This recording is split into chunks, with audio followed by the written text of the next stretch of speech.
On Sunday evening, Game of Thrones Season 7 premiered. It opened with Arya Stark, the wrong daughter of beheaded hero Ned Stark, taking revenge on the enemies of her family.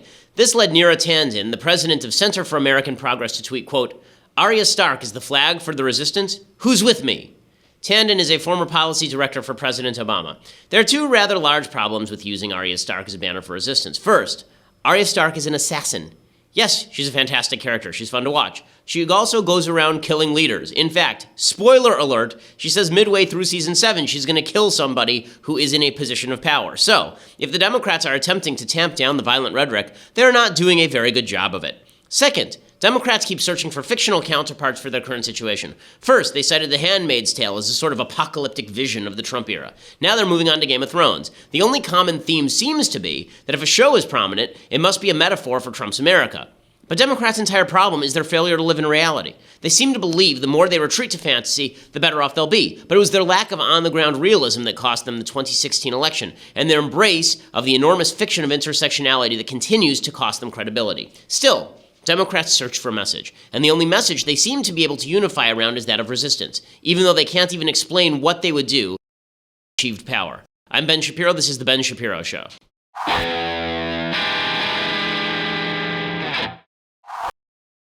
Alrighty, so we have a lot to get to today. I'm talking about the media's attempt to assault Trump on a bunch of different issues. They're moving beyond Russia now because they seem kind of annoyed that they have to keep talking Russia, and so now they're trying to hit Trump with all of the old platitudes. We'll get to that. We're also going to get to Trump's defense on Russia, which is not that wonderful. Plus, we'll get to the single greatest thing that the Daily Wire has ever released in the history of its existence, which we'll do in Things I Like, so you'll have to stick around for that. But first, I want to say thank you to our sponsors over at Texture.com. So Texture.com is where you go to get all of the material from magazines that you would ever want to get. We need more than just opinions from our friends or following social media to stay informed. That's why I like to read in-depth sources like The Atlantic, even ones that I disagree with, Vanity Fair, The New Yorker. You can get them all in one app called Texture. With Texture, you get access to 200-plus magazines full of in-depth interviews and stories, all in the Texture app, right there on your tablet or phone. So Sports Illustrated, as I say, Vanity Fair, The Atlantic, all of these things you can get for one low price. Texture.com/Ben. It's $9.99 a month. And again, you get access to those 200 magazines, plus their back issues. Texture.com/Ben. You get a 14-day free trial, so you can try it out, see how much you like it. My wife really enjoys using Texture for Reader's Digest. Texture offers my listeners, as I say, a 14-day free trial when you go to Texture.com/Ben. That's 14 days to try it for free. Texture.com/Ben. Again, it's $9.99 a month. That would be like 2 magazines if you subscribe to them. Instead, you get 200 magazines from all sides of the political aisle. Go to Texture.com. You can see a list, Texture.com/Ben for that 14-day free trial. And again, use the /Ben so that they know that we sent you. Okay, so the media are still focused on this Trump Jr. Russia meeting, which we'll get to in a little while, but they are trying to broaden their attack on Trump now because as we approach the midterm elections, some Democrats are starting to realize that just shouting Russia at the top of your lungs ain't going to do it. Because here's the problem. Trump was elected in November. Most people just want the election to be considered over. Even Democrats are not that interested. A lot of Democrats are not that interested in relitigating 2016 forever. We're just going to keep relitigating it until the end of time. I remember back in 2001, there was an attempt by Democrats to relitigate the election every 5 minutes. But by the time we hit September of 2001 and it was clear that we needed a president, all that sort of receded into the past. There will be crises under President Trump's watch because there are crises under everyone's watch. And I think that even Democrats are starting to recognize that it is a mistake to continue to hype the Russia stuff unless there is new stuff that is coming out. So we'll get to what new stuff may or may not be coming out. But in the meantime, they're coming up with new, more typical Democratic attacks on Trump. So I think that a couple of them pop out today. One is from Charles Blow. One of the things that I think people need to understand about the resistance to Trump, the anger at Trump, is that there is scorn for Trump as a human being. It largely springs from Trump's persona. It doesn't spring from his policy. Trump on policy is a lot closer to Democrats than, say, Mitt Romney was in 2012 or even George W. Bush in 2001. The fact is that Donald Trump is a believer in big government. He is somebody who is mirroring a lot of Hillary Clinton's policies with regard to, for example, Syria. His actual détente with Russia looks a lot like Obama's détente with Russia. So it's very weird to see Democrats out there going nuts over him being nice to Russia when Obama was really nice to Russia for 8 years and handed them control of Syria. Now they're all upset that Trump seems to be handing control of Syria to Russia. So, Trump on policy is not that far apart from a lot of the things Democrats want, but he angers them in terms of who he is, right? There's a lot of intellectual scorn for Trump, and people on the left and people on the right see that as scorn for the common man. But I don't think that's entirely fair. I think some of it is scorn for the common man. I think that the left does scorn the common man, the guy who didn't go to an Ivy League school. I know I went to school with all the people who went to Ivy League schools. I went to Ivy League school, so there is a lot of scorn in that arena for the dum-dums who live in the middle of the country on the part of the left. But I think there is something else here that is getting at people, and that is that Trump he's such a vulgarian that it bothers a lot of people who see him as an interloper in their circles. Trump, in other words, is going through what he has gone through his entire life and his entire career, which is not really great for Trump, because Trump's entire shtick, and this has been true since he was a young man, is that he's been treated as an interloper in the halls of wealth in New York City. Right? His dad was treated as a guy who's new money, not old money. He was sort of the brash American who ran into the British circles almost. And Trump still sees himself that way, and the media still treat him that way. And so you get an article from Charles Blow at the New York Times where he talks about how Donald Trump's language is just appalling. It's just appalling. He says, I know there are things of graver consequences in Donald Trump's regime than his diction, but as a person whose vocation concerns him with language, I am simply appalled by Trump's savage mauling of that language. Listen, I am not super pleased with Trump's syntax. I think it's ridiculous that Trump doesn't know how to spell on Twitter. But is that among the top 10 problems that I have with President Trump? No, because at the end of the day, who really cares? I mean, it might be a mild irritation, but for the left, it's more than a mild irritation. They have cultural differences with Trump. And those cultural differences are not the cultural differences they have with conservatives. It's not about Jesus. It's not about guns, which Trump is not in favor of, really. At least, now he's friendly with the NRA, but he was never a big gun advocate. For most of his career, he called for gun control. It's not about all of the typical issues that animate the right and tick off the left. It's much more about they see Trump as just this boor who somehow ended up in a position of power and has never gotten his comeuppance. So that's what Charles Blow is saying, but it's not going to play because it sounds elitist. So, he's pointing out that President Trump uses the word beautiful a lot. He's used it 1,500 times on Twitter in speeches since he began running for office. Like, who cares? Who cares? If they think they're going to win an election based on this sort of nonsense, that's not going to work. And so now they've been relegated to using the usual lines of attack they tried to use on President Bush and on Mitt Romney. And that is, even on John McCain, and that is that he's trying assault on women. So what is Trump's assault on women? Trump in the past has actually been very pro-Planned Parenthood in terms of a lot of the things that he has said. Trump has been very kind about a lot of left issues, on social issues, like on gay marriage. He is much more to the left than the traditional Republican has been. That still ticks off the left. So there's an article in the New York Times today from Michelle Goldberg called "The Playboy President and Women's Health." And the entire article is about how Trump is trying to take women's birth control away from them. Now, have you seen President Trump? Have you seen his wife? Have you seen his sexual history? Do you truly believe that President Trump is deeply intent on going into women's bedside stands and stealing their birth control? The man was on the cover of Playboy magazine. Okay, President Trump could not care less about women's birth control, but the left wants to transform what is a political difference about the funding for birth control through insurance companies.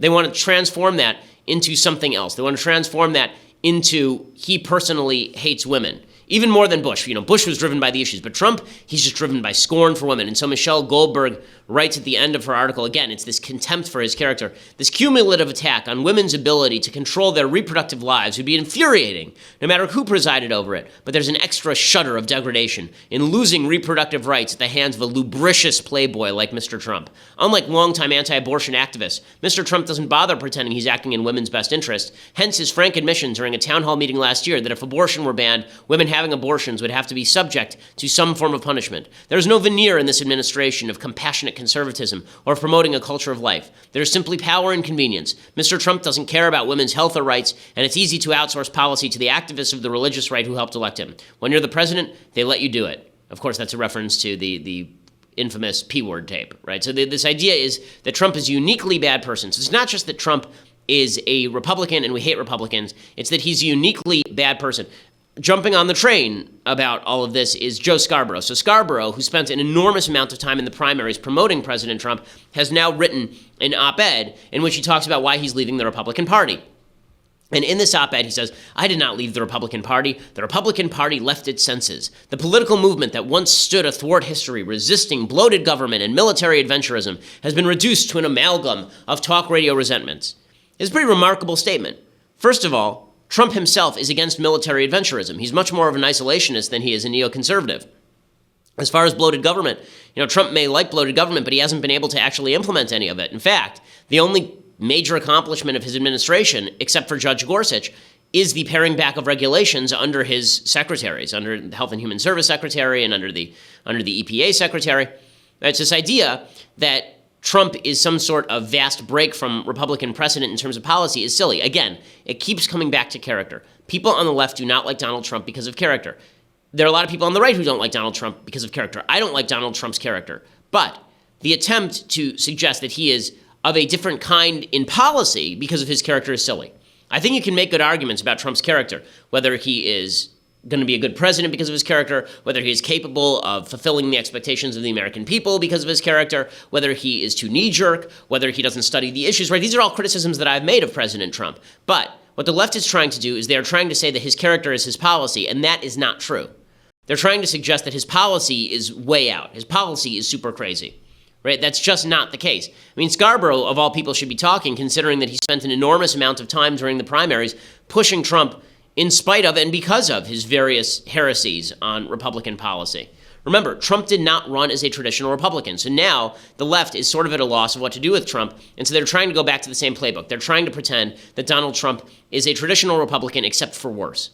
Okay, he's not a traditional Republican. And the flaws that Trump has are really character flaws less than policy flaws. Like, I don't like a lot of his policy, but to pretend that it's a huge difference from Dwight Eisenhower or George W. Bush even is really, really dumb. It's not true. So the left is getting more and more frustrated. What's amazing about all of this is that if the left were truly smart, if they're truly smart, they'd be buttering him up.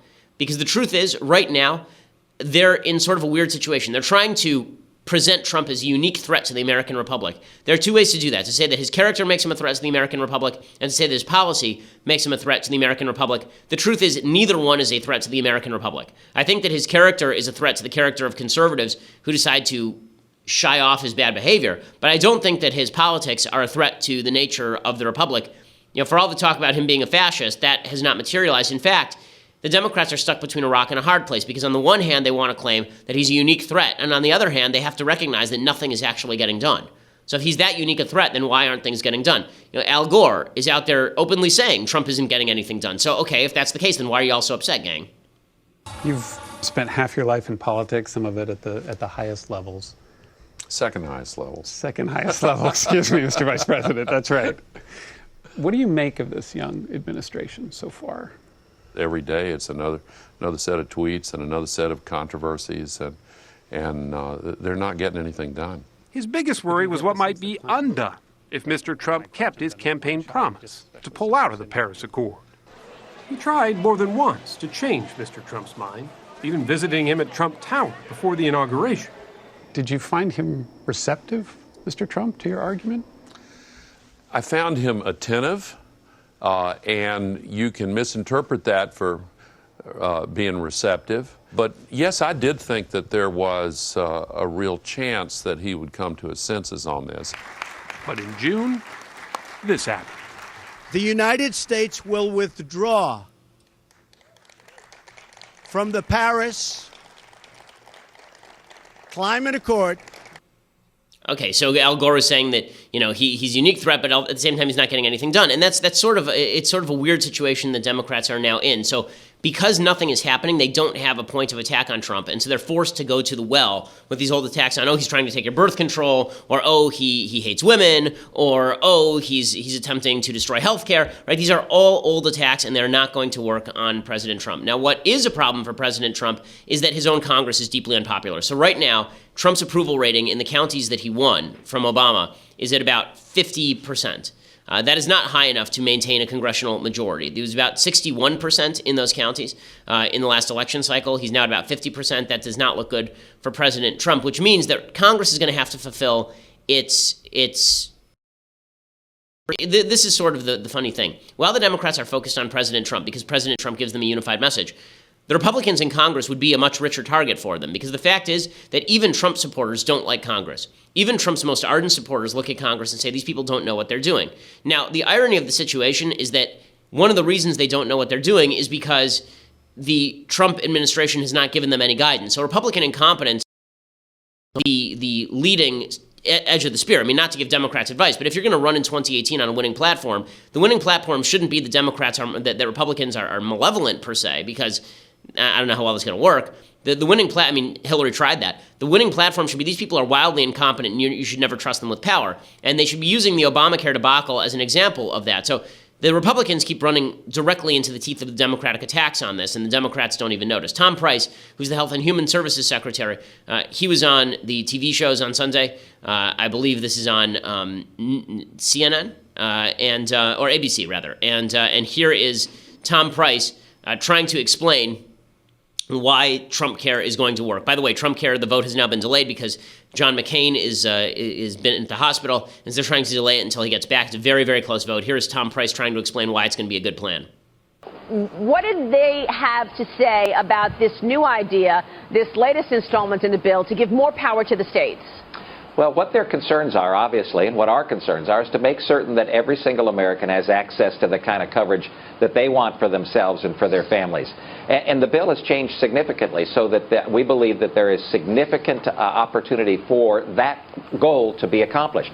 The governors want flexibility. They want to make certain that they're able to design their Medicaid program as they see fit for their population. But they also want to make certain that the resources are there to be able to cover that vulnerable population. And one of the interesting things that's in this bill that wasn't in previous iterations is the opportunity to make certain that those folks that actually fell into a gap below 100% of the poverty level, but above where a state might allow individuals on the Medicaid system, that hole was not covered before. This bill provides for coverage for those individuals through the tax credit process, and that's something that's new. That also is one of the reasons that we believe we're going to be able to cover more individuals on this bill than are currently covered. Now, I know that's counterintuitive to folks that have been reading other headlines, but the goal is to get every single American covered and have access to the kind of coverage that they want. Okay, it's that last line that is the problem for Republicans, and this is where Democrats should run, okay?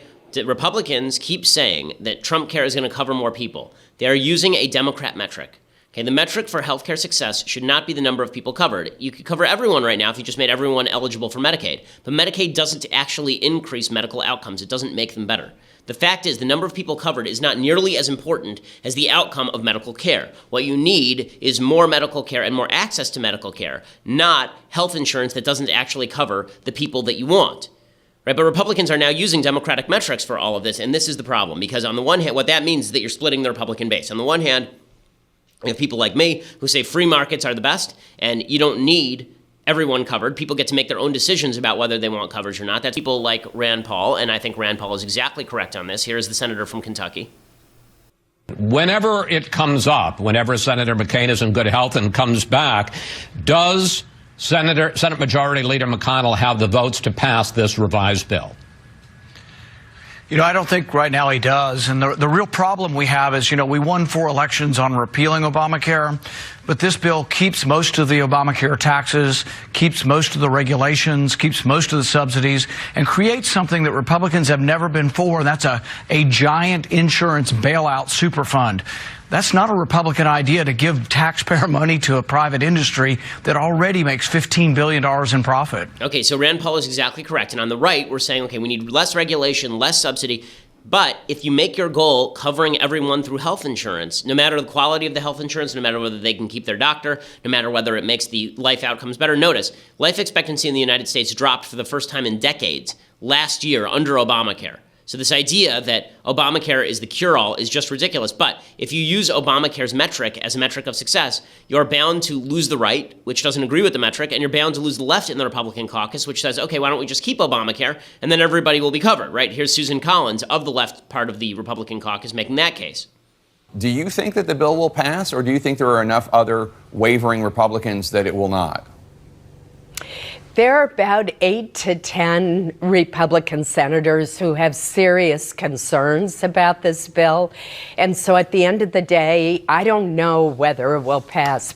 Okay, so this is the big problem for Republicans. They have a caucus that is split on their own. It is easier in American politics today to engage in the politics of opposition than it is to engage in the politics of governance if you lied for years and years and years, then it's going to come around to haunt you. And that's what Democrats found out after 2010. It's what Republicans are finding out now. Now, before we get into the Democrats going head over heels on the Russia stuff and Trump's defense, first I want to say thank you to our sponsors over at Zeal. So Zeal is one of my favorite services.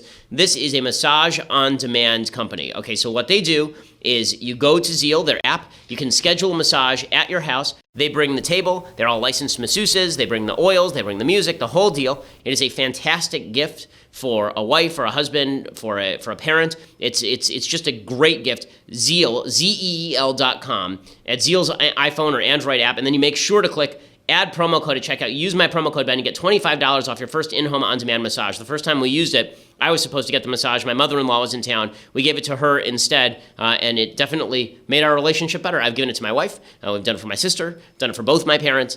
Zeal is just fantastic. 7 days a week, 365 days a year. A Zeal massage therapist, qualified, can be at your door in as little as an hour, and it is significantly less expensive than going to the spa, which means you don't have to schlep. It means the person comes to you, turn your house into a spa. It's Zeal, Z-E-E-L. And again, use that promo code Ben, and you get $25 off your first in-home on-demand massage. If you sign up for Zeal's massage membership, you get 20% off all your massages, plus a free massage table and sheet set, a $380 value, yours free. There's no initiation fee to join the membership, by the way. Just a great additional savings on top of the $25 discount that you get when you use that promo code Ben. So again, Z-E-E-L, and use that promo code Ben so that they know that we sent you. You get that $25 off, plus if you get the membership, 20% off everything, and the free massage table. So pretty slick deal. Okay, so meanwhile, the Democrats, as I say, they could be focusing in on the fact that Republicans can't unify around this stuff, but if Republicans can't unify around this stuff, it's hard to portray them as dangerous. So what do you do?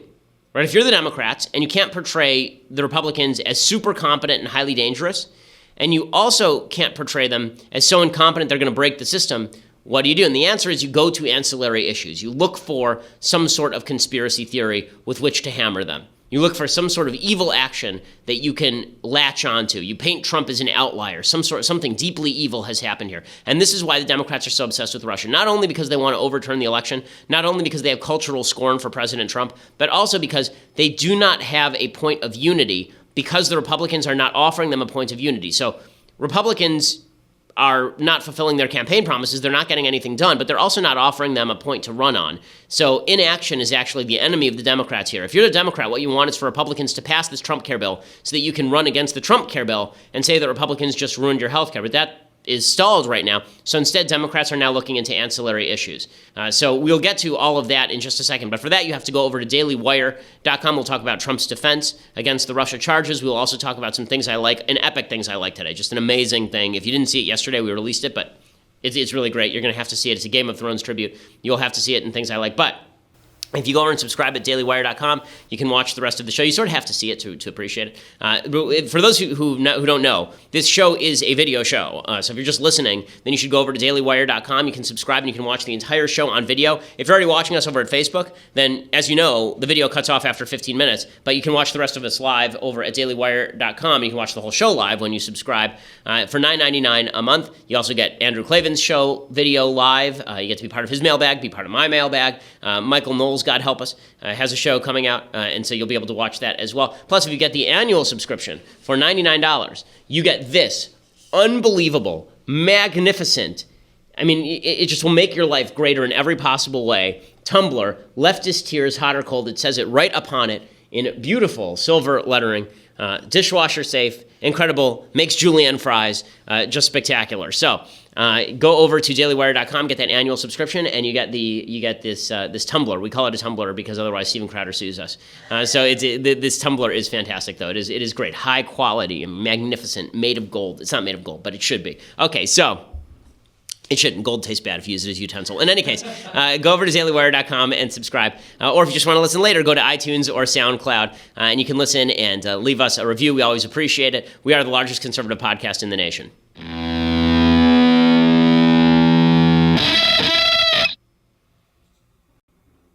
So how desperate are Democrats to pin something on Trump with regard to the Russia stuff? They're desperate, as I say, again, to review, for a couple reasons. One, they can't get him on character. Everybody knows Trump's character at this point. It is what it is. Two, they can't get the Republicans on being evil because the Republicans aren't doing anything. And three, it's hard to get the Republicans on incompetence because, while it's true, it is also not something that spurs people to the polls in any real serious way. So Democrats are instead looking to ancillary issues. They're trying to find another way to label Republicans evil, even while the Republicans don't really do anything. So Mark Warner, the Democratic senator from West Virginia, he comes out and he says, we're going to start looking into ancillary issues about Russia, like digital bots. Yes, really. We've got more investigation to look into. I would like to also look into the activities of Cambridge Analytica. I'd like to look into the activities of the Trump digital campaign. I will point out this, Facebook, which basically denied any responsibility around our elections. By the time the French elections took place this spring, they actually took down 30,000 fake sites. We also know that it's been estimated that 8% of all Twitter accounts are fake. So the ability to manipulate these search engines and some of these social media platforms is real. It's out there. And we need information from the companies, as well as we need to look into the activities of some of the Trump digital campaign activities. Okay, so the whole thing here is to create a miasma of scandal around Trump. Now, Trump isn't helping with that because the miasma of scandal has attached to him. And this Trump Jr. meeting last week, the revelation of it, and the fact that Donald Trump Jr. himself released emails, obviously doesn't help along those lines. But just to prove the hypocrisy of the Democrats on this stuff, and they are hypocrites. I mean, Teddy Kennedy in 1984 actively attempted to collude with the Russian government, saying that he wanted to work with them in order to take down President Ronald Reagan. And the Russians basically pledged their support to him. Teddy Kennedy was a hero until he died in the Democratic Party. Adam Schiff, who's the Democratic congressperson from out here in California, he says that when Hillary Clinton's people were meeting with Ukraine to get Oppo research on Trump, that it really wasn't that big a deal. They've also pointed to this to this issue with the Democratic Party and the Ukrainian embassy. This comes from a story in Politico that ran in January. The headline: Ukrainian efforts to sabotage Trump backfire. And I want to read from the article. A Ukrainian-American operative who was consulting for the DNC met with top officials in the Ukrainian embassy in an effort to expose ties between Trump, top campaign aide Paul Manafort, and Russia. The Ukrainian efforts had an impact in this race, helping force Manafort's resignation and advancing the narrative that the Trump campaign was deeply connected to Ukraine's foe to the east, Russia. So let me ask you, I understand Hillary Clinton lost, and I understand this effort was not as elaborate as the Russian effort, but was it acceptable, or would it have been acceptable for the Democrats to accept help from the Ukrainian government in this campaign? No, it would be appropriate for the Democrats to accept help from the Ukrainian government. But I think if you look at the Politico article, and we're talking about just a single article here, if you accept all the facts in the article, the scale of what the Russians did is not comparable to anything in that article.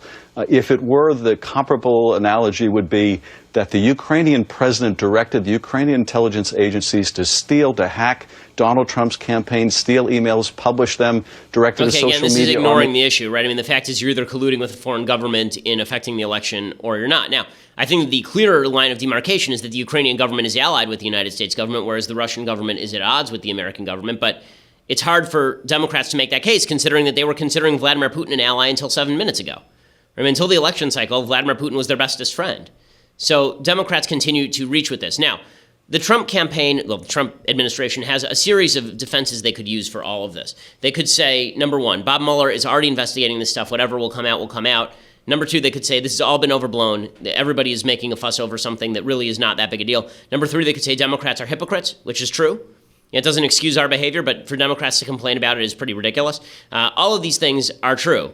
Instead, the Trump team continues to be really bad at this. So Trump is leading his own defense. Rule in lawyering: never be your own lawyer. Okay, if you are ever if you're ever accused of a crime, you should never be your own lawyer. You always see it in the movies. I'm going to represent myself. Okay, people who represent themselves lose 100% of the time. President Trump seems to be thinking that if he defends himself, despite the fact there's an entire infrastructure of people out there willing to defend him, from talk radio to Fox News, I will defend him if I think that he is right. Despite all of that, he feels the need to defend himself. And so he goes on the rampage on Twitter and he starts tweeting about his approval ratings and about fake news distorting democracy. Here's what he tweeted about his approval ratings. His approval ratings over the weekend were at 36%. He said the ABC Washington Post poll, even though almost 40% is not bad at this time, was just about the most inaccurate poll around election time. There's no need for him to do this. The reason there's no need for him to do this is because, number one, it is the worst poll for a president at this point in his presidency in the history of polling. Really, 36% is lower than any president in the history of modern American polling. And number two, it is not true the ABC Washington Post poll was the worst around election time. They were actually one of the closest around election time. They had Hillary 49-46. She ended up winning 48-46 in the popular vote. But the reason this is bad is because it undermines what is a legit claim, which is that the media have done a very poor job covering the Russia stuff, and they have blown up every single issue into an end-of-the-world issue, right? Every molehill is a mountain in the media's view. That would be a legit criticism. But because Trump feels the need to punch back on every single report, true or not true, he ends up undermining his own credibility in a battle that he should be able to easily win against the media. So when he says stuff like this, right, when he says about fake news, he tweets regarding fake news that it is distorting democracy. He says, with all of its phony, unnamed sources and highly slanted and even fraudulent reporting, fake news is distorting democracy in our country. That is true. Okay, what he's saying there is true. But after just tweeting that a poll that was pretty accurate was not accurate and that his approval ratings are not that bad, he's not making a strong case for himself. Now, I do think that the inaccuracies of the media are really bad. I think what's worse is the media pretending to be objective. So this is a little bit of a subtle difference from some of the things you're hearing. My friend Dennis Prager tweeted out over the weekend that the media are more of a threat to Western civilization than the Russian government. And obviously he doesn't mean that they're more of a threat to American citizens. He means they're more of a threat to the lasting conservatism of the American people. But what he said on Fox News was, we need an objective media again. I don't think there is such a thing as an objective media. I think what we need is an openly partisan media. So what Trump is saying here, which is that they use phony, unnamed sources and highly slanted, even fraudulent reporting, again, Trump doesn't get to complain about this considering how many unnamed sources that are phony he has actually used, including himself. I mean, he used to use himself as his own press agent and call himself John Miller. But the problem is that this critique is right.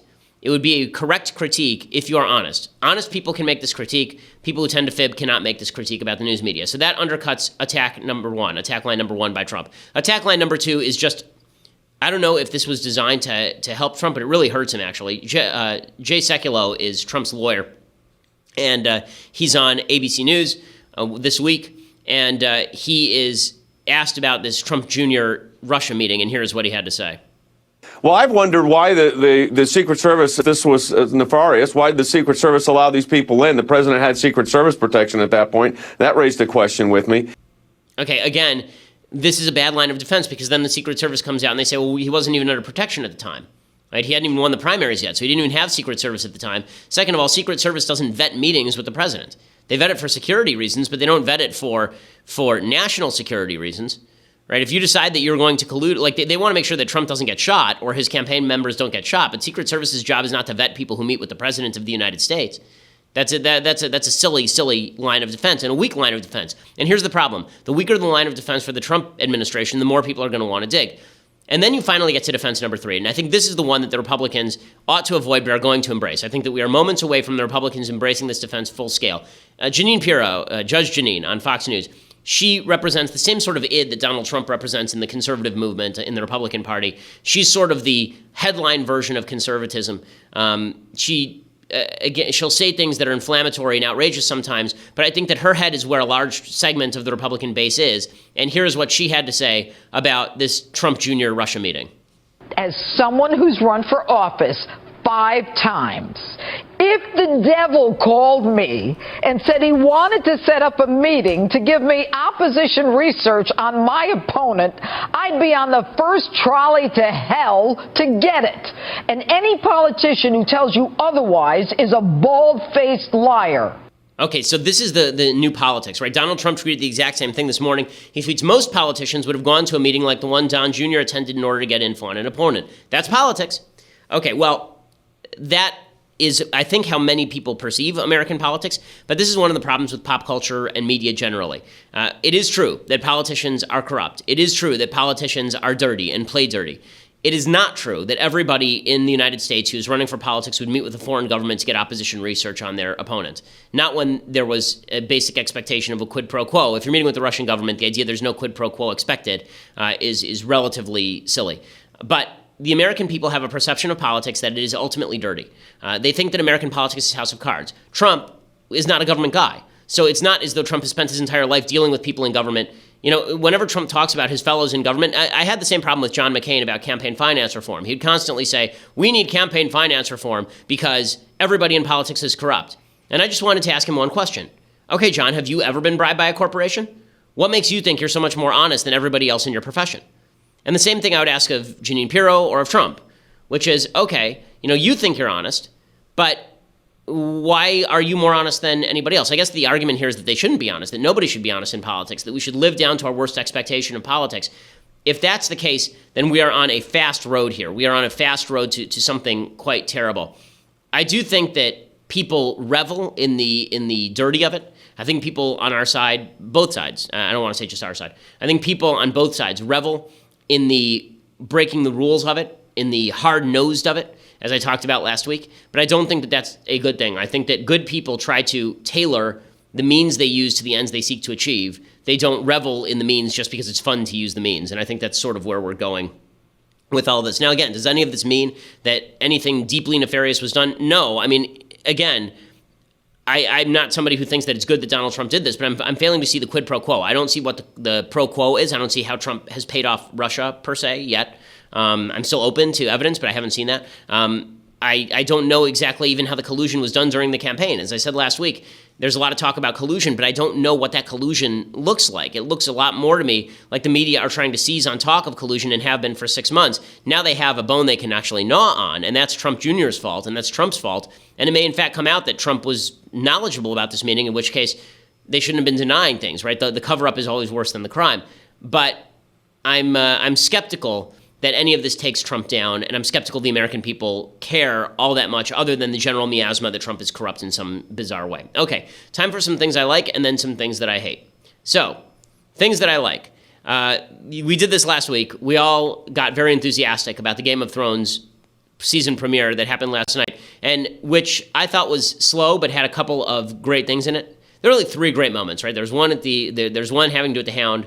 There's the opener, and then there's a good moment with an unexpected character in an unexpected place. I think those are the 3 good moments of the premiere. But we got very excited around here, and I got out my violin, and we put this together last week. The entire staff put all of their work aside to make this ridiculous thing that I'm about to show you. It is our tribute to Game of Thrones.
So that was the thing that we actually did. Yeah, that's real life right there. That has it. You know, it just shows you, I think, that what people are interested in. That video has combined about 1.3 million views in less than a day. So well done, everybody. Really, our staff was great. They put the whole thing together. That is me, for those who couldn't see, that is me playing 3 parts on the violin. But it has some pretty wild imagery. You can go over to Facebook later and check it out. I don't want to give it away if you haven't actually seen it. Okay, other things that I like. I actually have some pretty epic things I liked today. So other things that I like. This was pretty great. Yesterday at a baseball game, Yankees-Red Sox baseball game, so the Yankees and the Red Sox hate each other. If you're not a baseball fan, fans hate each other. I've been to a Yankees-Red Sox game. It can get really brutal. I was out in the bleachers one year when people started pouring beer on each other and fighting. That is not uncommon. So at this Yankees-Red Sox game, there's a Red Sox fan who's sitting in the front row, and he catches a foul ball, and here's what he does. And Yankee fans can't make nice. This is a wonderful moment. A Sox fan handing this little lady the baseball. Watch what happens next. That is so cute. Very sweet. Very sweet. So we can all get along. Yeah, it's really, really cute. So this little girl in a Derek Jeter jersey comes down, and this Red Sox fan hands her a baseball, and then she goes back to her dad, and then he sends her back down, and she gives the guy a hug. Really, really cute. So baseball can bring people together, even though it can also separate people, obviously. Okay, other things that I like. This is actually a bit of an old tape, but I just saw it for the first time. These cops pull over this black guy, and you think that this is going to go like how all these other videos go, which is the cops somehow mistreating the guy. But it turns out that they know the guy, and what happens next is pretty great. You got a child in the car with no child seat. Hey, officer. Yes, sir. Hey, what's up, brother? How's it going? I haven't seen you in forever, man. What's going on? Well, I just got out of the hospital. How's it going? Oh, well, I'm actually kind of sleepy today, I'll be honest with you. Yeah, I'm not gonna lie to you. Well, I gotta be honest. The reason why I stopped you is because you got a child in the car with no child seat. I don't have no child. You don't have a child in the car? No, sir. Are you sure? Yes, sir. Are you positive about this? Are you saying I goofed? I don't see one. We do have a child in the car with no car seat. I think that means you're a daddy, buddy.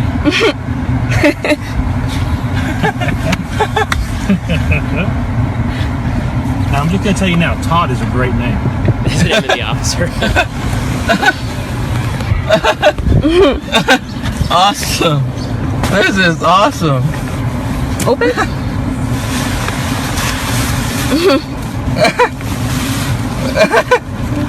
Take it out. What's it say?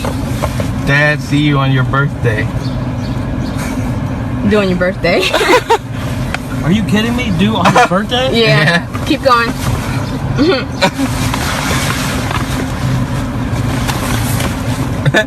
I love my amazing dad. Oh. Super cute. So, there's always this attempt to make cops out to be the worst people in the world in the media. The only time you ever see cops is when something bad happens. Obviously, that is not true, and this is a terrific video. So I'm glad that's out there. Okay, time for a thing that I hate.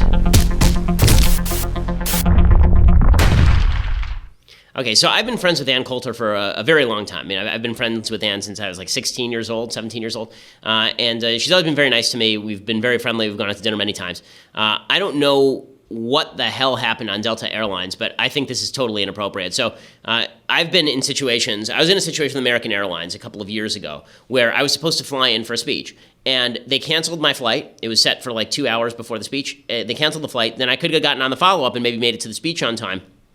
And they put me on the standby list, and then I was the last person about to get on the plane, and they canceled the standby list, and they put on a bunch of their own employees. And they've had the employees fill the seats.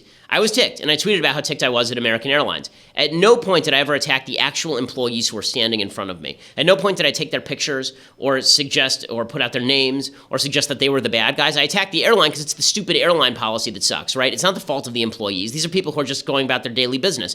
And whenever you're at the airport and you see somebody screaming at an employee, it's just nasty, because the fact is these are people trying to do their jobs for the most part. So Ann tweeted out, here's what happened. Ann booked a seat with extra legroom. They didn't boot her from the flight, but she got there like 5 minutes before the flight. If you get there 5 minutes before the flight, they will probably give away your seat. And so they got her on the flight, but they didn't get her in her original seat. And she said, just when you think it's safe to fly them again, the worst airline in America is still Delta. Suckiest Delta moved me from my pre-booked seat and gave it to some woman, not elderly, child, or sick. I have pictures, so don't lie, Delta.